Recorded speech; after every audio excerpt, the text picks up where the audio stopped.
Bigotry equals disagreeing, according to Google.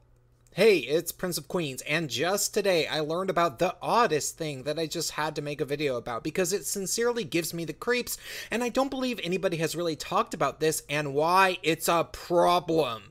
Apparently, according to the totally nonpartisan and free-thinking leaders at Google, and maybe some actual dictionaries, it's a good idea to blatantly change the definition of the word bigot from what it always used to be.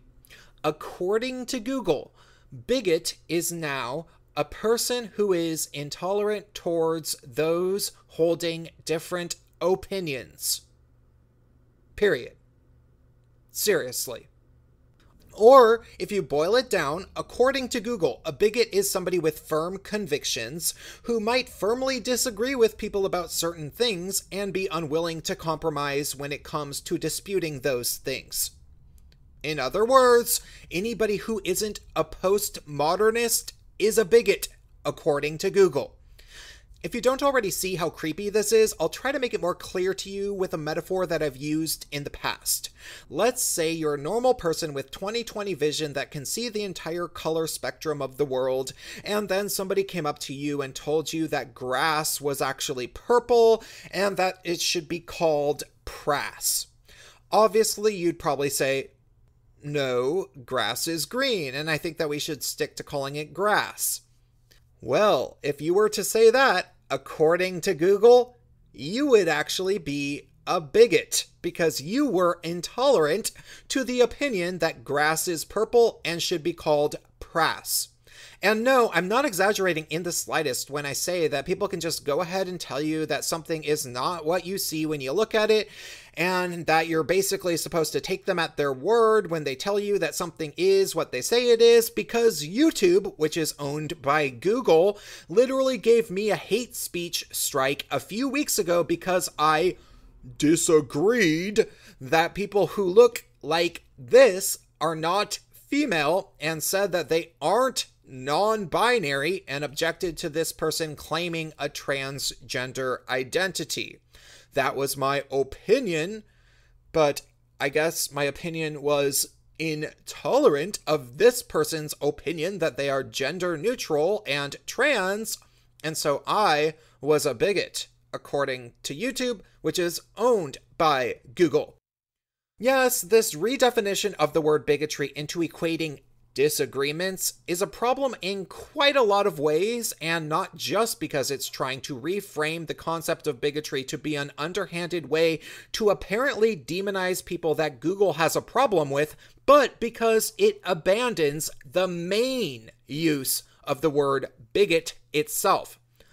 Obviously, when normal people think of bigotry, they think of extreme prejudices against racial or ethnic groups, sexism, or anti-gay, trans, and homophobic type behaviors. However, according to Google, anti-gay bigotry simply isn't a thing, nor is anti-black bigotry a thing. They just simply don't exist, unless being gay is an opinion, and being black is an opinion, according to Google. Gee, you'd expect some sort of LGBTQIA++ and Black Lives Matter activists to be rather up in arms about the decision. Wouldn't you be? But of course, I hadn't even heard of this until it was brought to my attention semi-randomly in a conversation with a moron that wanted to accuse me of being a bigot for winning an online debate. Truthfully, I hate using the term Orwellian because I haven't actually even read George Orwell, and I feel a bit like I'm channeling Dave Cullen of Computing Forever when I say such things. He makes videos about this type of topic fairly regularly that I quite enjoy. But all of it seems like yet another example of Google thinking they can get away with mass mind control over the West, the world.